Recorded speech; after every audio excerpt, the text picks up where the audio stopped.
Na abertura do culto foi falado sobre tradição. A tradição do povo samaritano é que eles adoravam naquele monte. E a tradição dos judeus é que eles deveriam ir para Jerusalém para adorar a Deus. Onde é o lugar certo? Até a vinda de Jesus, era onde Deus fazia habitar o seu nome. Você pode ler em casa Deuteronômio capítulo 12, e lá ele diz, onde ele fazia habitar o seu nome, lá o povo deveria comparecer, trazendo seus dízimos, seus sacrifícios, as suas ofertas e adoração. Só que aquele momento era um momento muito especial. Jesus diz para o povo, ele diz, olha, vocês sabem reconhecer os sinais dos tempos, se vai chover ou se vai dar estiagem, e vocês não conseguem compreender o tempo em que nós estamos vivendo hoje. Aquela mulher reconheceu Jesus como o profeta. Porque em Deuteronômio capítulo 18, versículo 15, Moisés anuncia ao povo que do meio dos irmãos dele, Deus suscitaria um profeta semelhante a ele. A esse eles deveriam ouvir, que é Jesus. Quando veio João Batista, alguns fariseus mandaram pessoas perguntar para ele. Em João capítulo 1, por exemplo, nos fala sobre essa entrevista. E eles perguntaram para João, você é o profeta? Ele disse, não. Você é o Cristo? Ele disse, não. Existe alguém no meio de vocês que eu não sou digno nem de curvado desatar as sandálias. Eu vim como testemunha dele, preparando o caminho para ele, o Messias, o Cristo. Ou traduzindo para o português, do grego, Cristo, o ungido, o escolhido de Deus. Aquela mulher sabia que o Messias ia vir. E Jesus diz para ela, sou eu.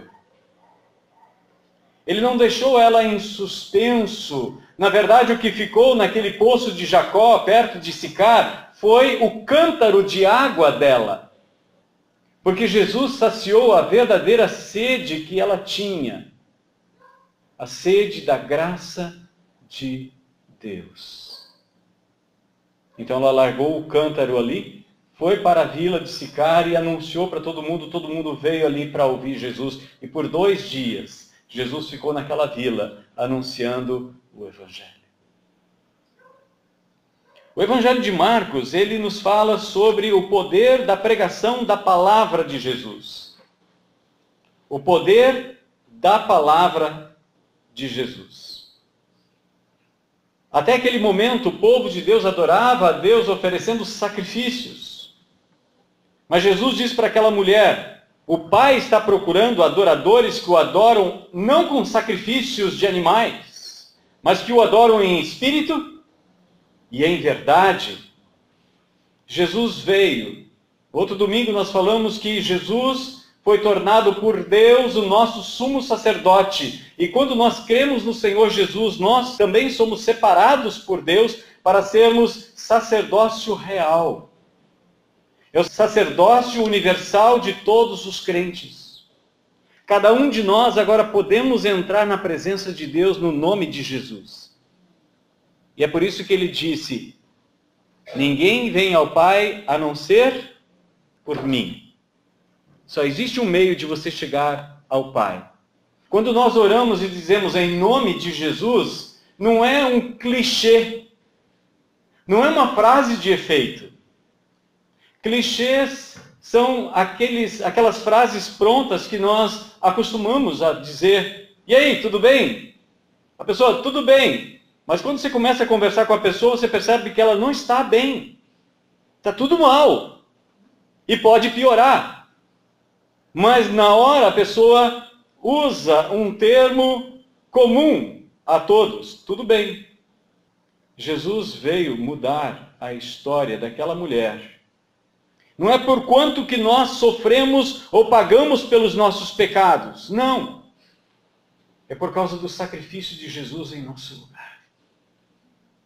É por isso que nós podemos entrar na presença de Deus. É por isso que nós podemos viver com gratidão em nosso coração. E esse texto nos fala do poder da palavra de Jesus, o poder da pregação do Evangelho.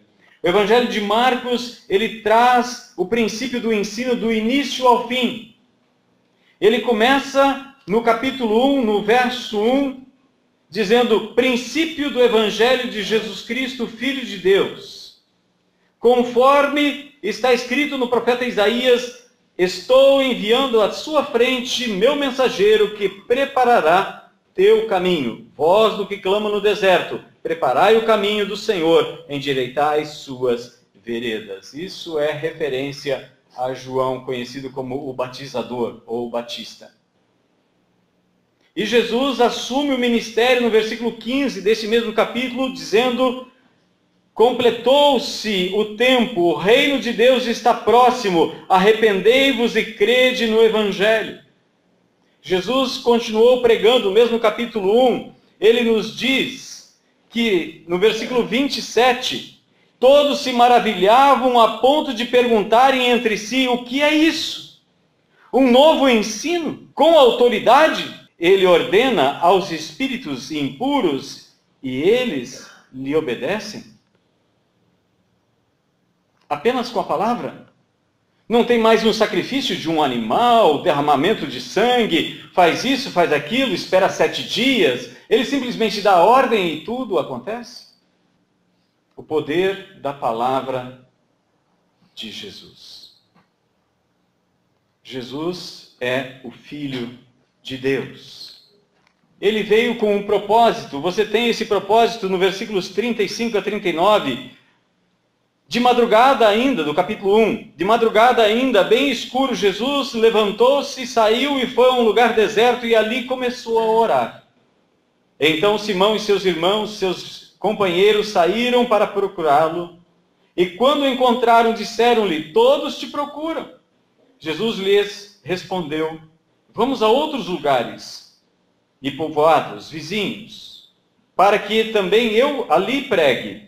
Pois foi para isso que vim. Foi então por toda a Galiléia, pregando nas sinagogas deles e expulsando os demônios. A autoridade da palavra de Jesus. E o texto que nós vamos ler está intrinsecamente ligado à questão da autoridade, do poder que existe na palavra de Jesus. João introduz o seu ministério, o seu evangelho, dizendo: no princípio era a palavra estava com Deus e a palavra era Deus. Tudo que foi feito por meio dele. Sem ele, nada do que foi feito se fez. E no verso 14 ele diz: e a palavra se tornou um ser humano e habitou entre nós. E nós vimos a sua glória, glória como a do unigênito do Pai. Em Hebreus capítulo 11, quando fala sobre fé, o autor aos Hebreus nos diz no versículo 3 que o universo foi criado pela palavra de Deus. E quando você vai lá para Gênesis, no capítulo 1, você tem no versículo 1 o resumo da criação. No princípio criou Deus os céus e a terra. E o Espírito de Deus parava por sobre as águas. E disse Deus: haja luz. E houve luz. O mundo foi criado pelo poder da palavra. Segundo Pedro capítulo 3, nos diz que este mundo também está entesourado, no versículo 7. Segundo Pedro capítulo 3, versículo 7. Pela palavra de Deus para o fogo. A palavra de Deus é quem tem poder. Em 1 João, no capítulo 1, no verso 7 a 9, João diz que todos nós somos pecadores. Ele diz que se nós abrirmos a nossa boca e dissermos que nós não temos pecados, nós estamos nos enganando a nós próprios. Mas no capítulo 2, no verso 1, ele diz: filhinhos, eu vos escrevi essas coisas para que vocês não pequem. Se todavia alguém pecar, nós temos um advogado junto a Deus o Pai, Jesus, o justo. E sabe o que o advogado usa para te defender diante de um juiz? A palavra. A palavra. Ele é a palavra viva. Ele é a palavra que liberta. Somente com a palavra ele libertou. Somente com a palavra ele curou. Somente com a palavra ele fez milagres. Ele transformou de 680 a 720 litros de água em vinho. Somente com a palavra. Certa ocasião, 10 leprosos ficaram de longe e gritaram: Jesus, tem misericórdia de nós. E ele disse: ide, apresentai-vos no templo e ofereçam o sacrifício que Moisés mandou. E indo eles, a Bíblia diz, viram que foram curados. Quantos leprosos voltaram para agradecer a Jesus? Nenhum. O único que voltou era um samaritano e ele já estava curado. Jesus é o único que tem o poder de transformar um leproso num homem restaurado. E de repente Jesus está ensinando e ele faz toda aquela viagem por toda a Judéia, Samaria, e ele volta para casa. Capítulo 2, verso 1 a 12 diz assim: alguns dias depois, Jesus entrou outra vez em Cafarnaum e souberam que ele estava em casa. Muitas pessoas reuniram-se ali a ponto de não haver lugar, nem mesmo diante da porta, e ele lhes anunciava a palavra. A palavra precisa ser anunciada. A palavra é quem traz a fé. A fé não entra pelos olhos. A fé não entra pela boca. Só tem um lugar que a fé entra: pelos ouvidos. Por isso que Jesus diz tantas vezes: quem tem ouvidos para ouvir, ouça. E Paulo, escrevendo aos Romanos no capítulo 10, no versículo 17, ele diz: e a fé vem pela pregação da palavra. E não é qualquer palavra, é a palavra de Cristo. Somente a pregação da palavra. 1 Coríntios, no capítulo 1 e no capítulo 2, Paulo diz que Deus decidiu salvar o mundo pela loucura, parece loucura, da pregação da palavra. Deus decidiu fazer assim. Não foram sacrifícios oferecidos, não foram novenas, centenas, 40 dias disso, 40 dias daquilo. Foi decisão de Deus salvar as pessoas pela pregação da palavra. No final do Evangelho de Marcos, no capítulo 16, no versículo 14, uma das palavras que se torna corrente dentro do texto, pelo menos 7 vezes, é dureza de coração. Dureza de coração. Como é que está o nosso coração? O nosso coração ele é pautado, ele é regido pela razão ou pela fé? Verso 2. Muitas pessoas reuniram-se ali a ponto de não haver lugar nem mesmo diante da porta. E ele lhes anunciava a palavra. Verso 3. Então chegaram alguns homens trazendo um paralítico carregado por 4 homens. Impedidos de aproximar-se dele, por causa da multidão, removeram parte da cobertura da casa, abrindo a passagem pelo teto acima do lugar em que Jesus estava. Então baixaram a maca em que o paralítico estava deitado. Vendo-lhes a fé, Jesus disse ao paralítico: filho, os teus pecados estão perdoados. Estavam sentados ali alguns escribas que pensaram no coração: por que este homem fala dessa maneira? Ele está blasfemando. Quem pode perdoar pecados senão um, que é Deus? Eles ofereciam sacrifícios. Hebreus nos diz que sem derramamento de sangue não há remissão de pecados. Mas aqueles animais apontavam para o sangue do Cordeiro de Deus que João anunciou: eis o Cordeiro de Deus que tira o pecado do mundo.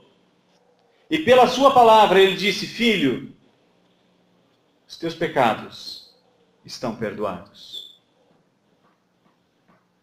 Mas Jesus logo percebeu em seu espírito que eles pensavam assim no íntimo e perguntou-lhes: por que pensais deste modo no coração? O que é mais fácil dizer ao paralítico: os teus pecados estão perdoados, ou levanta-te, toma a tua maca e anda? O que é mais fácil dizer? Pergunta para a pessoa que está perto de você, o que seria mais fácil para você dizer? O que é mais fácil dizer? Qual foi a conclusão da pessoa? Alguém pode dizer? Nenhum nem outro. Só Deus pode fazer isso.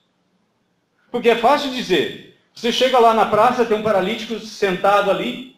Você chega no hospital e tem um paralítico lá e você diz assim: filho, levanta e anda. E o cidadão fica lá, atrofiado. Falar não é simplesmente falar. É quando a tua palavra tem autoridade e poder para transformar um paralítico em alguém curado. Alguém perfeitamente são. Olha o texto. O que é mais fácil dizer ao paralítico: os teus pecados estão perdoados, ou levanta-te, toma a tua maca e anda? Mas, para que saibais que o Filho do Homem tem autoridade para perdoar pecados, ele disse então ao paralítico: levanta, toma a tua maca e vai para casa. Então ele se levantou, pegando logo a maca, saiu à vista de todos, de modo que todos ficaram maravilhados e glorificavam a Deus, dizendo: nunca vimos coisa igual. O que Jesus está dizendo para aquelas pessoas? Ele está ensinando. Ele está ensinando sobre o seu ministério. Ele está ensinando sobre a graça de Deus. Ele está ensinando que Deus o enviou para curá-los, para libertá-los, para perdoar os seus pecados. E eles não creem. Então Jesus diz: para vocês entenderem que o pecado dele foi perdoado, eu vou fazer uma coisa que vocês podem ver. Filho, pega a tua cama, vai para casa. E o homem foi curado. E mesmo assim eles não creram. Por quê? Porque a fé não entra pelos olhos. A fé não entra pelos olhos. A fé entra pelos ouvidos e vai para o coração. Agora, se nós simplesmente temos fé que vem dos olhos e entra na razão, ela não desce para o coração, esta fé é infrutífera. É dessa fé falsa que Tiago, irmão de Jesus, escreve. É a fé na existência de Deus. Muitos têm feito debates e grandes defesas para provar a existência de Deus. Deus não entra em crise se você e eu não acreditamos que Ele existe. Deus continua sendo Deus, Ele é o único autoexistente. O que Deus quer para mim e para você é vida, vida eterna. E esta vida está em seu Filho, Jesus de Nazaré.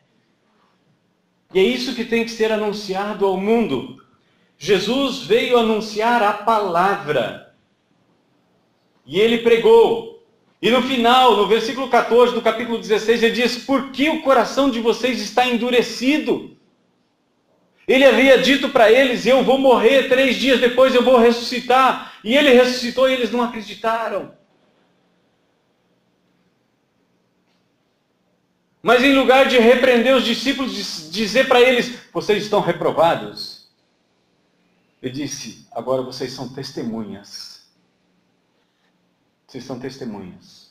Ide por todo mundo, pregai o evangelho a toda criatura. Quem crer na pregação do evangelho será salvo. Quem, porém, não crer, será condenado.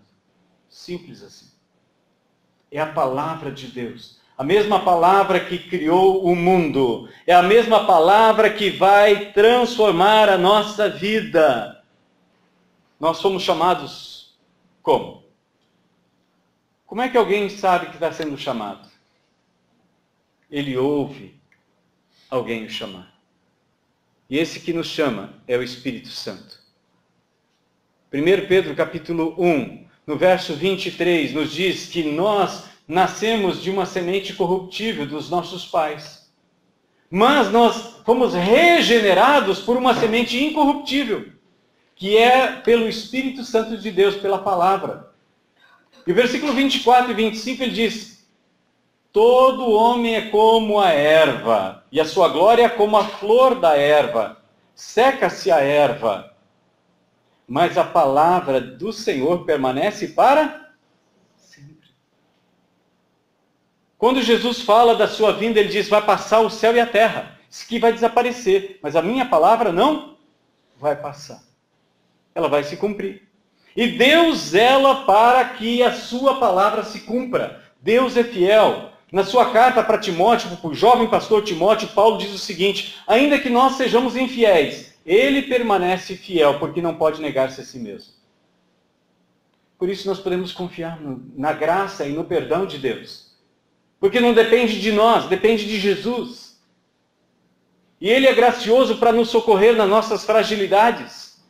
Ele é nosso sumo sacerdote, Ele não é como o sacerdote humano que não se envolve na nossa vida. Não, Jesus quer andar conosco todos os dias, em todas as horas. E Ele prometeu: eis que estou convosco todos os dias. Essa é a promessa dele. E Ele é poderoso para cumprir isso. Amém? A palavra de Jesus é anunciada. Ele ensinou a palavra publicamente. E também ensinou ela em particular. Ele foi, na sequência do texto, você acompanha e vê que ele está pregando, ele está anunciando. A partir do capítulo 3, ele começa a receber a oposição. Oposição daqueles que estavam sentados ali e disseram: ele não pode dizer, estão perdoados os teus pecados, porque só Deus pode perdoar pecados. E de repente eles começam a perseguir Jesus, porque Jesus curava pessoas no sábado. Então Jesus começa a anunciar, no capítulo 4, parábolas. Parábolas. Por quê? Capítulo 4, versículos 11 e 12, ele nos diz o seguinte: Marcos escreve da seguinte forma: ele lhes disse: a vós é confiado o mistério do reino de Deus, mas tudo se diz por meio de parábolas aos de fora, para que vendo, vejam e não percebam, ouvindo, ouçam e não entendam, para que não se convertam e não sejam perdoados.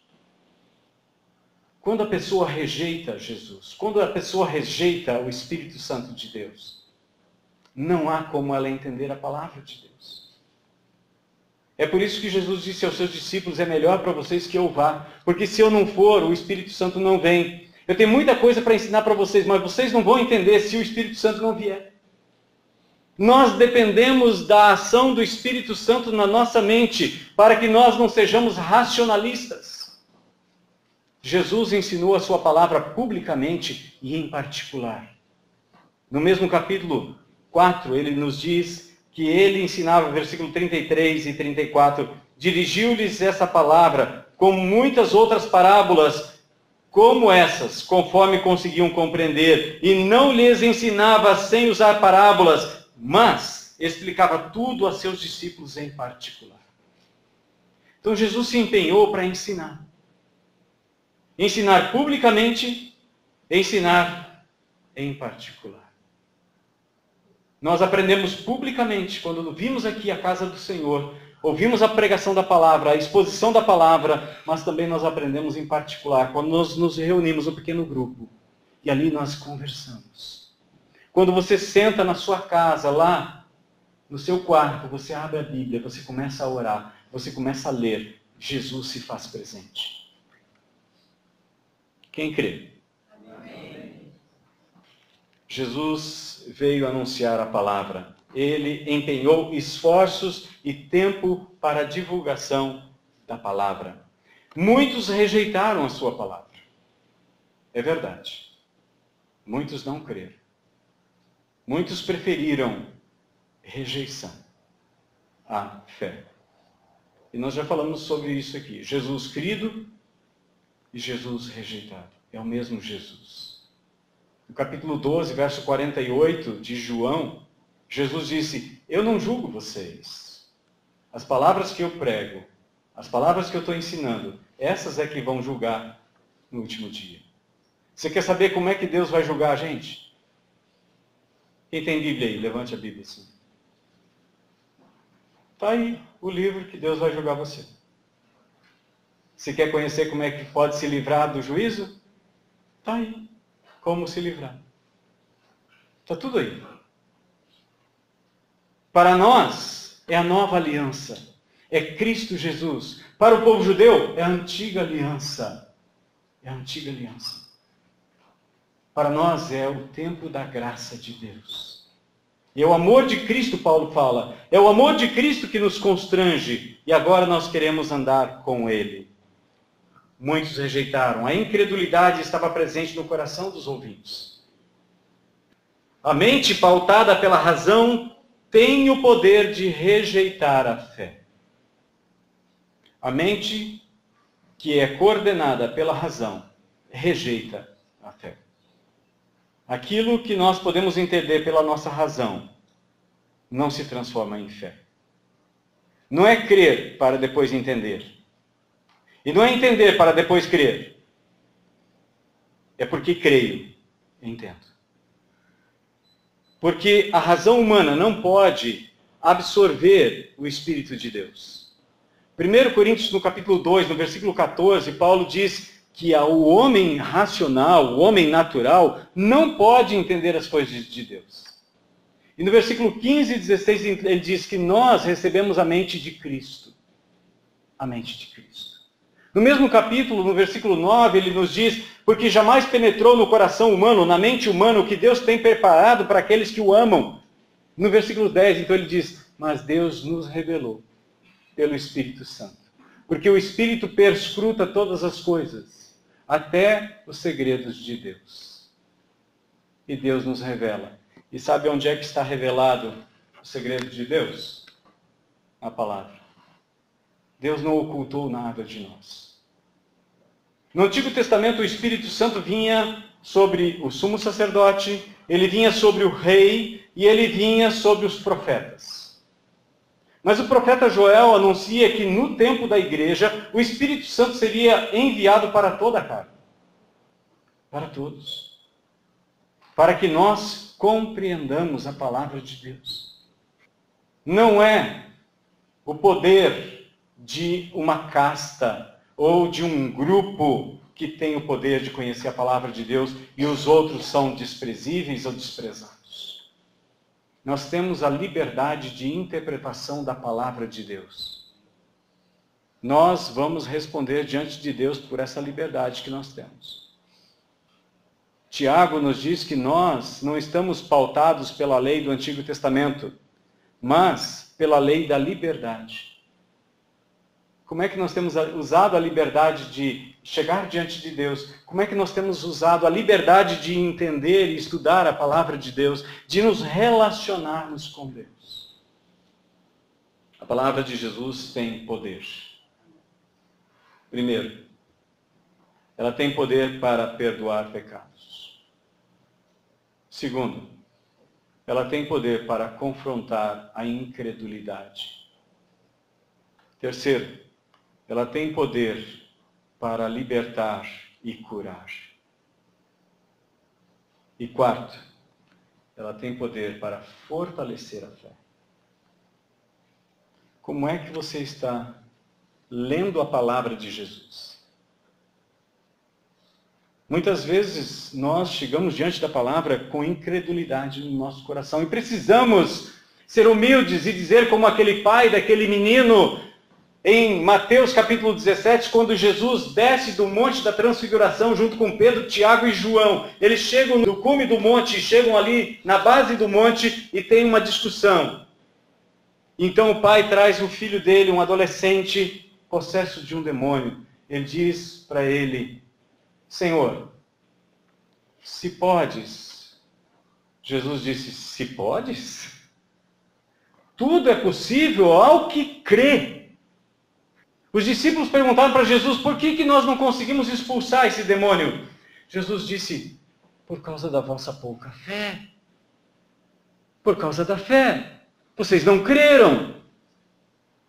Quando nós oramos, Marcos, no capítulo 11, nos ensina que quando nós oramos, nós devemos crer que já recebemos. Recebemos da parte de Deus aquilo que é bom, aquilo que é melhor para nós. Não o que nós queremos. Porque muitas vezes nós fazemos orações tipo assim: Senhor, eu quero casar. Sabe o fulano de tal? Pois é. Pode ser qualquer um, mas desde que seja ele. Nós já damos o endereço, damos o nome e dizemos para Deus o que Deus deve fazer. Nós não aceitamos a direção de Deus, porque Ele sabe o que é melhor para mim, Ele sabe o que é melhor para você. Ou não? Do contrário, Ele não é Deus. Ele sabe o que é melhor para nós. A vontade de Deus é boa, perfeita e agradável. Então a palavra de Jesus, primeiramente, ela foi anunciada para nós como uma boa notícia.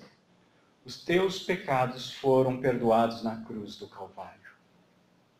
Essa é a mensagem que você tem na sua boca, na sua língua, para dizer para as pessoas lá fora, que estão vivendo sem esperança.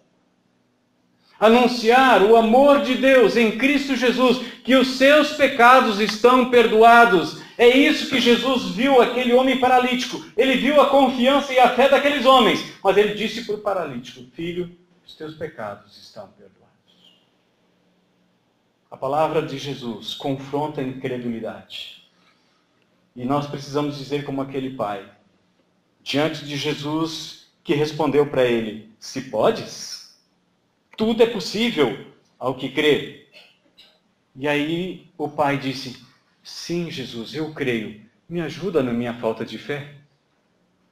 Ele reconheceu que ele não tinha fé suficiente.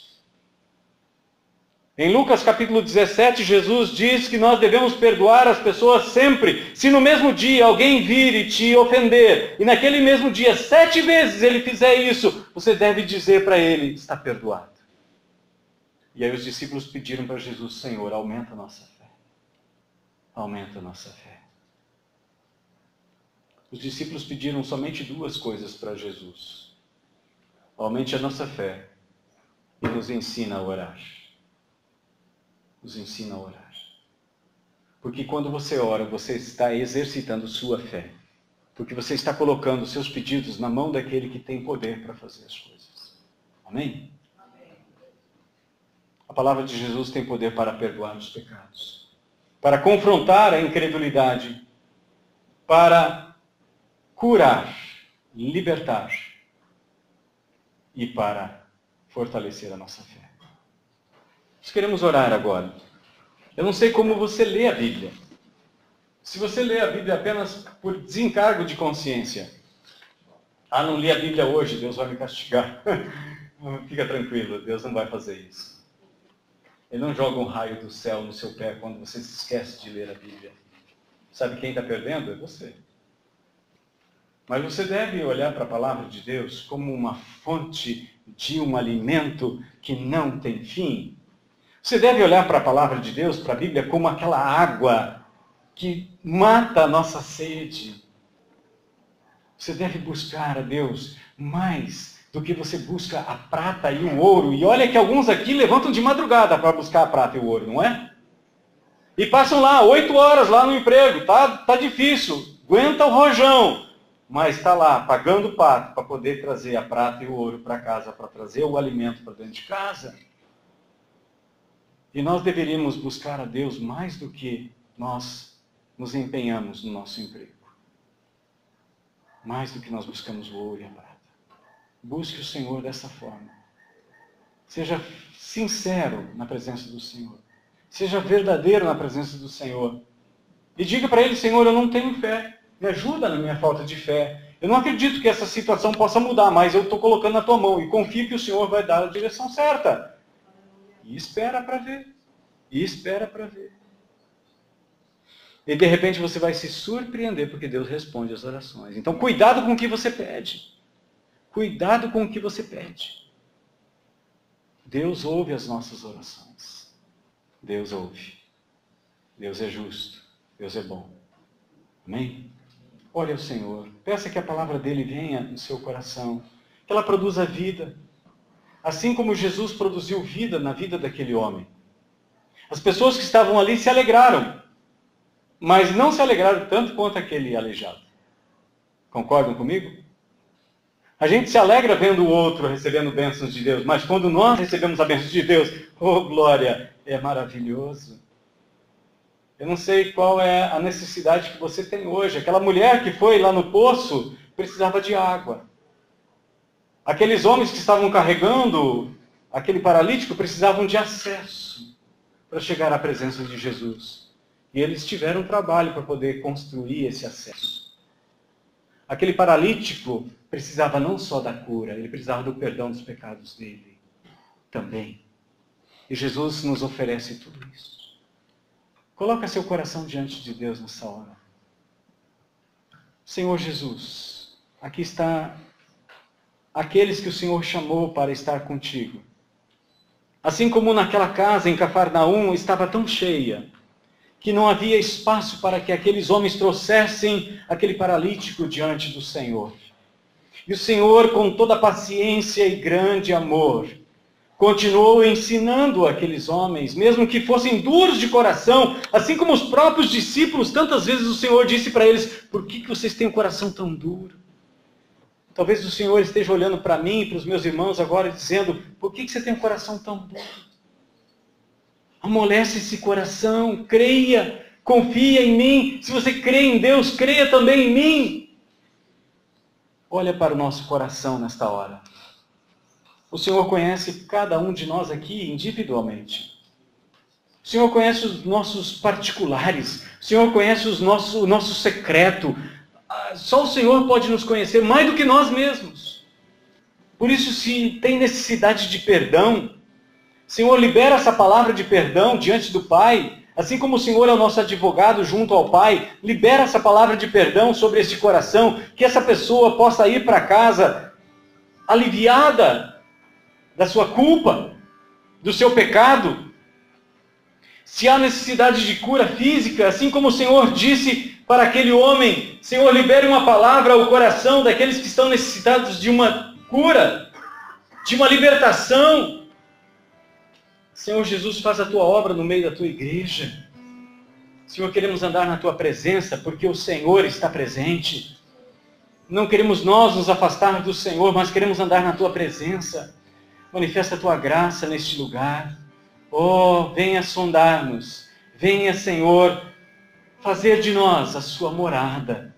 Para que nós não sejamos apenas visitantes na tua casa, apenas que conversamos contigo de vez em quando, mas que nós sejamos mais íntimos, mais próximos do que irmãos, do que pai e filho, do que pessoas que moram na mesma casa, que às vezes vivem debaixo do mesmo teto, mas estão bicudos um com o outro, estão de mágoa um contra o outro. Senhor amado, quebra essas algemas, quebra, Senhor, estas mazelas de rancor no coração, de mágoa no coração. Ó Deus, derrama a tua graça pelo poder do Espírito Santo em cada coração aqui, que ao sairmos daqui, nós possamos estar como o texto que nós lemos, regozijando, alegres, porque o Senhor está em nosso meio. O Senhor tocou o nosso coração, o Senhor nos libertou daquilo que nos impedia de caminhar, daquilo que nos impedia de trabalhar, daquilo que nos impedia de agir corretamente, assim como aquele homem paralítico, talvez o seu desejo fosse trabalhar, mas ele não podia, o Senhor o libertou. Senhor, bendito seja o teu santo nome. Hoje, eternamente, nós queremos te glorificar, nós queremos te exaltar. E este culto é para o Senhor. Este culto é um momento de adoração em que nós queremos exaltar o teu nome. Este culto é para cultuar e adorar o nome do Senhor, ó Deus, Pai, Filho e Espírito Santo. Nós queremos te adorar em espírito e em verdade, não através de sacrifícios, mas tão somente através daquele que é o caminho, a verdade e a vida, Jesus, teu Filho amado, que está sentado ao teu lado direito e que virá novamente em glória. Senhor Jesus, receba toda a glória, toda a honra e todo louvor. Nós queremos te adorar. Glorifique o nome do nosso Deus. Aleluia. Perto quero estar,